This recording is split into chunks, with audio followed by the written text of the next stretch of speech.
How are you doing today, Kathryn? I'm doing really well. How are you? Fantastic. This is one of the most unique ideas because I live by the way of the meditation, and I've never heard anything like this in the way of you allow us to breathe, accept, and then share. Yeah. Wow, that's such a lovely way to put it. Thank you so much. I had an interview where I think I was accused of being a little bit too saccharine. So this is much appreciated. I think it's because they probably don't meditate. They don't understand that even if you get a pair of ocular goggles and you take up a meditation app, they're not going to say anything. You're not going to go anywhere. But at least you share a story. And isn't that what life is all about? Absolutely. Everything is stories. Everything. And I feel like that's some old school medicine. It's how we relate to each other and how we relate to the world. And so to me, it's like the most bare, simple way to communicate. How did this idea come into being? Did it come to you through stream thinking? Were you just driving in the car and you said, I've got this idea? Well, really, it came because after 6 years of doing Nothing Much Happens, so many of my listeners say, I wish I could hear the whole story. I really love the stories, and they connect me to what feels good in the world. They connect me to my own body through my senses, but I am asleep within 3 minutes. Yep. You're good at what you do. And I kept thinking, I think there's a place for this outside of, just bedtime stories. I think this could be used during the day to help kind of break through the static and connect us. So that's when I first started playing around with the idea, maybe about a year ago. And then I sat down with my audio engineer, Bob, and we talked about putting it together with kind of immersive sounds and changing my delivery a little bit so that people wouldn't fall asleep. And so far, the response has been fantastic. We got to talk about Bob because, Bob had to know that you had the voice, and you've got to develop that voice, especially on this podcast, because, because it is so important that you're going to carry us forward. How did you know that you found that voice? It was honestly 20 years of being a yoga teacher. Really? Because all that time, when you're in the classroom with someone, you're trying to find a way to make your voice, your words, the lighting, the sound, every part of the experience a way in for your students, a way in for them to themselves, but also that they're not going to resist you, which people tend to come to yoga with some level of resistance. So I felt like I had kind of cracked the code on how to create this overall experience that just felt like I was going right beside you and I was in no way going to block you or shift you off your path. So, and right now I have to say, like, my voice is only about 75% of where it should be. I've had COVID for 2 weeks. Oh my God. But I think I did those 10,000 hours as a yoga teacher, and I really spent a lot of time watching how my words and the tone of my voice affected people by noticing their breath and the look on their face. So by the time I was ready to sit down and record for Nothing Much, I was ready. We need to talk about the yoga only because my meditation is Nidra. And so much, there's not enough attention put on Nidra, which is connected to yoga, but when you go in there and you study it and you break down what Nidra is, you talk about falling asleep in 3 minutes. My God, with Nidra, the visions, it's all there, but how do you teach it? Yeah, I've always struggled a little bit, honestly, with Nidra. And I wonder if it's because I can't visualize anything. I have aphantasia, so I don't have an inner eye. But I often was told not to fall. I'd be curious to hear what your experience is. I was often told, don't fall asleep in Nidra. Right. And that immediately laid in a layer of anxiety for me because I can fall asleep pretty darn easily. That's kind of what I do professionally. So my Nidra experience was usually one where I just felt anxious. Tell me about what Nidra was like for you. What the way I experienced it is I started working with the subconscious mind and really digging deep into the fact that I am still present. My breath is myself going in a different direction. I come back to my breath. And so, but it takes me in such a deep level of travel that it's like it's like you're in a different dimension is what it is. And you just feel it and you're going, get here, come back, but how do I get here?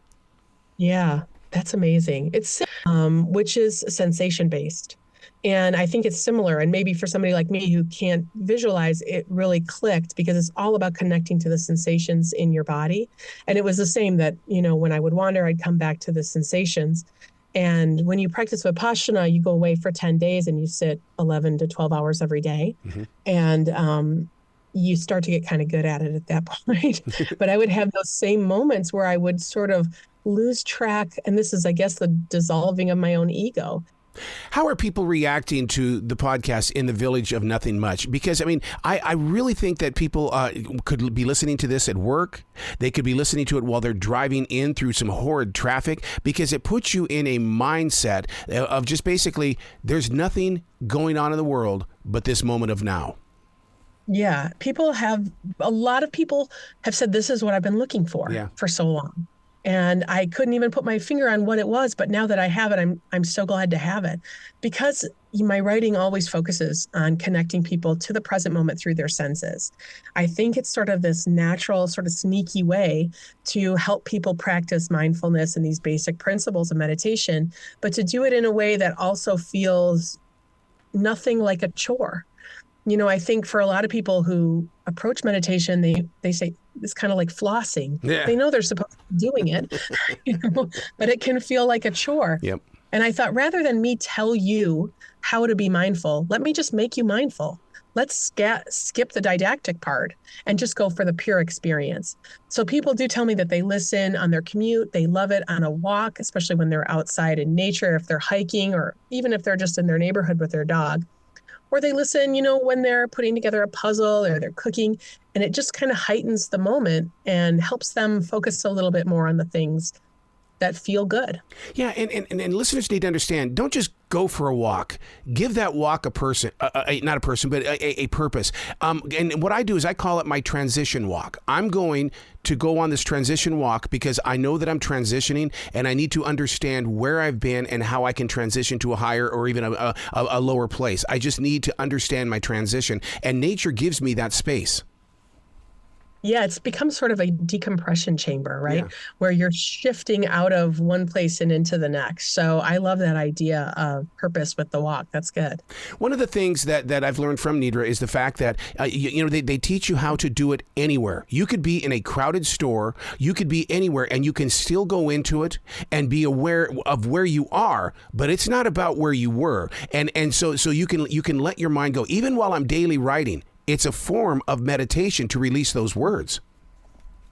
Yeah. I think creativity and meditation are partners. Yes. And a lot of people don't realize that. And I think a symptom of burnout is that we lose that passion for doing anything creative. We sort of become robots that do chores.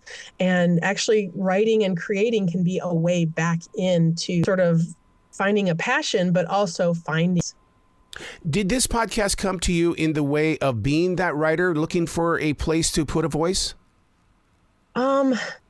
Really, I was just thinking of it more as a teacher, in that how can we serve more people? Yeah. Because I do have other creative projects that I'm working on and writing on, but I'm writing, and I have to say, like, writing in the Village of Nothing Much is always a pleasure.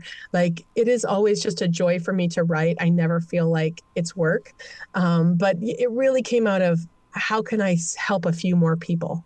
Yeah. Did you have that moment of where you're sitting with yourself going, I'm going to do it because I feel so strong inside my heart that I have to do it? That's how I approach every single project. Oh my God, we're the same person. Oh my God. That's how Nothing Much happens. Nothing Much happens. I just had the idea for it in the middle of the night. I was up, ironically, because my dog was sick. And I have always been able to sleep because I can tell myself these stories. It puts me in such a calm place. I fall asleep. And I remember buying a microphone on Amazon at 2:00 in the morning. I was just sure. I was like, if 10 people hear it and they're soothed by it, great. I mean, but it was more about the act of creating and going through that journey myself than being attached to the outcome. Have you thought about taking this to a pair of ocular goggles? Only because, like I said, I jumped up. The second I got those goggles, I went to meditation. But I want to hear things. And it's like maybe what I need to do is they provide one with music, but maybe I need to have iHeart Radio in my other ear and listen to you. But then there'd be a collision of music. So I'm just trying to figure out how this can be in my ocular goggles. 100%. I had the same experience, and we've been talking about it for about 2 years now. We want to build the Village of Nothing Much Yes. right into that universe so that you can come and walk along the streets and listen at the same time and have your senses sort of drop into that place. So, my goal as a teacher has always been to meet people where they are. So if that is a good place for you to practice that, then I want to be there offering it. Yeah. When did you know that you were the teacher? And because teachers are called to action. It's almost always been from the beginning for me. Like as soon as I practiced yoga, within 2 or 3 months, I knew I was going to train. Yeah. And then when I was 24, I opened my own studio. So I just had this real strong passion for it and this understand. I didn't have any sense of like, am I right for this? Can I do this? I just went for it. So I've always sort of had that protective, but also kind of shepherding feeling of wanting to be there to help guide people. Wow. Was it martial arts that led you there? And the reason why I bring that up is because as a third degree black belt, it's the foot fist way, and the way wasn't being taught. And my Sabanim said, we don't teach the way. And that was when I got to find the way. And so every brick break that I did in class was through meditation, from a push-up position and to a double brick break. And people go, how did you do that? I don't know. I just know I went into meditation and I came out with power. No, I came to it because I was a sick mess and I needed help. Yes. I had a very severe eating disorder and I had a really bad relationship with physical activity. And at first, when I found yoga, I thought, well, here's one more way for me to compete with my body and control it. And luckily, I stuck with it long enough that my teacher's words could start to sink in. And I found out that it was a healing modality. And it taught me and healed me. And then I think when that happens to you, maybe this is how I found myself as a teacher, then that all you want to do is turn that favor around. Yeah. How about those naysayers though? When you are teaching and everything, they go, oh, come on, Kathryn. No, I don't want to try that. That's going to require change, Kathryn. I didn't really get that kind of pushback. Wow. I know. I'm lucky and smart in a couple ways. When I opened my yoga studio, I opened it kind of in a little village, like the Village of Nothing Much, where there was no yoga. And then I could raise them all up like from babies and be like, this is what yoga is and how it works. And they all believed me. So when I said to them, there's no wrong way to be in your body, all bodies are good and equal, they believed me. And there was no competition. They're ridiculously trusting of me. And it became sort of this lovely, environment where people felt really safe. Teaching people to communicate with their body. I mean, that's one of the toughest things. I mean, because that's a daily discipline, to be able to listen to your fingertips, to be able to talk with your toes. I mean, it sounds so weird, but it's so true. Yeah, and it's absolutely physiological. It's interoception. It's our body's ability to be aware of how we feel on the inside. And every emotion and every thought has a corresponding physical sensation. So as you learn to speak the language of the body, you are learning deeper levels of communication with yourself. We're also experiencing a moment as humans where it's really common to pull out of your body. Yeah. Because the trauma is thick for all of us right now. We've been through the ringer. And sometimes it is just too uncomfortable to sit in our bodies. So those of us who do this work, we're just kind of constantly inviting people back in, because you might survive in your head, but you're not going to thrive till you're back in your body. I'm so glad you said that, because of the way of the world these days, that, turn off the talk radio and tune into this podcast in the Village of Nothing Much, because it will give you that opportunity to still be in touch with yourself without having to worry about, is this the final day on the planet? Yes, exactly. And I think that, and what I would love to invite listeners to do is to write down things as they're listening to your podcast episodes, because you need to know personally, as the one that's bringing these words forward, how we're reacting to it. I do get a lot of feedback. Good. And I still, as a writer, creatively, I have to trust my own instincts. Yep. But I do like to know what people find soothing, what they connect to. And I also think that this could just be a good practice individually. you start to put yourself into a habit of noticing. Noticing is always the first step. So if you're just noticing the way certain words make you feel, the way certain ideas connect with your body, then start to notice when you go out into the world. What are the safe places? What are the feelings that make me feel connected to myself and empowered and strong and compassionate? Because knowing's half the battle. Okay, writer to writer here, because when you speak that deep, I know your fingertips are not on a computer. You've got to be using a writing instrument. Oh no, I can't. I write on the computer. That you go that deep on a computer, because I do so many studies on everything. Why shouldn't I be on a computer? Why shouldn't I go to the digital generation and get a Kindle that I can write in? And everything points to the fact that your mind is overactive when you're on a computer, whereas when you're writing, your whole body is involved. I think this is just speaking to the fact that all brains are different. Yes.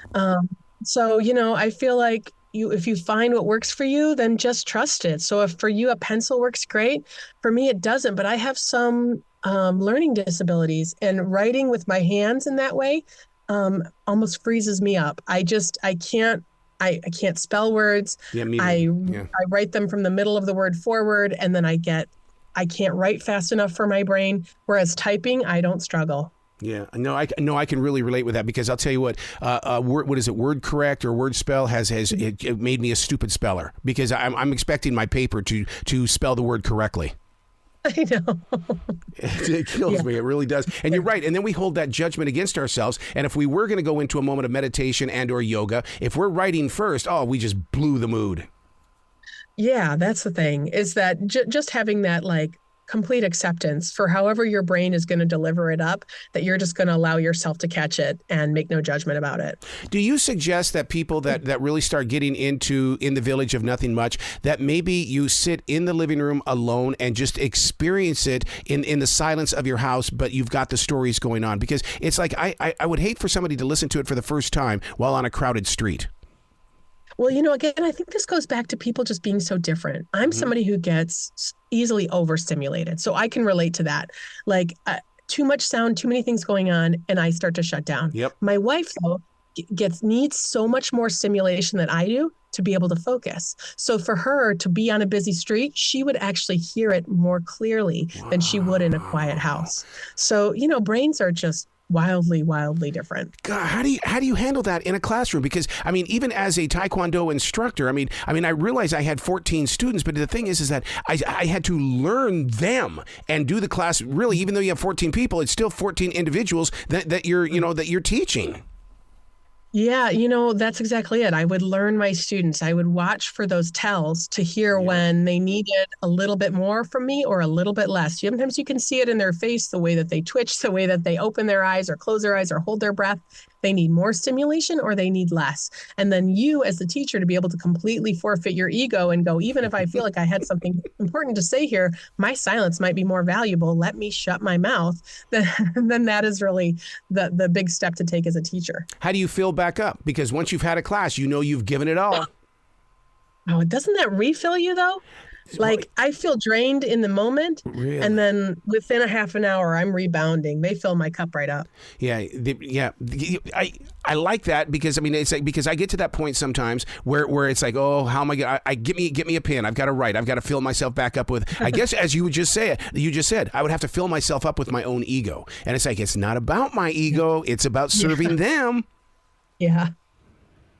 That's a place to constantly remind yourself of. Oh, my God. So I would love to be a fly on the wall when you sit behind that computer then and create the next episode, because the power of the words as they move from you to that screen to me as a listener. My God, what a journey. You're so kind. Thank you so much. I love to know that it connects to people in that way. Sometimes you can know something inside yourself and it might feel really personal and you're not sure if it's relatable. So to know that, it resonates for somebody else is incredibly gratifying. Do you believe in stream thinking? Yeah, I experience it all the time. Yeah. So definitely. Yeah, because I've got a channel on iHeart that's based on how to teach people how to stream think, and you don't know if it's working because nobody replies back. But the fact of the matter is, it's like if you don't talk about it, how can anybody learn it? Yeah, that's true. Yeah, no, I feel like, a lot of the style of meditation I worked on was kind of focused on stream feeling. Yes. So stepping into that in an intellectual way doesn't feel foreign to me. I love the fact that you have taken your writing and made a podcast, because if you go back and you study where podcasts came from, it came from the writers. It didn't come from the comedians or the musicians. Yeah. It was the writers. And the fact that you Yeah. are not afraid to talk about that you write is just a brilliant step in teaching the next generation of podcasters. You got to give people permission, just by being yourself and following your own dreams. I think you give other people permission to do the same thing. Was that a struggle to give yourself permission? Because, we all like to judge it. It was at the beginning, but I'm not there anymore. Right. Now I proudly own that I am a writer, I am a creative person, and I have a lot more to create ahead of me. Yeah, because I came from the world of radio. Boy, we have egos in radio. God almighty. And so it was like, I'm going to be the radio guy on the podcast. It took forever to learn. This has nothing to do with me. It doesn't. Oh, it takes a while to get over that. So what is it like for you today to talk with so many people that are podcasting as well as radio, that, your word is getting spread even further? It's absolutely a dream come true. When I was just teaching yoga, it felt enough to be able to just speak to 25 people at a time. And not saying it's not enough for me anymore, but the fact that I have increased those numbers exponentially, it is just an absolute dream to me. And I feel incredibly, incredibly lucky. Oh my God, I feel your passion. You got to come back to this show anytime in the future, Kathryn. The door is always going to be open for you. And I want to thank you for being so open about meditation as well as yoga, because we need it. We need it. And you've created a path that can lead people toward more peace. Thank you so much. This was a great conversation. I would love to come back. Be brilliant today, okay? Okay, you too.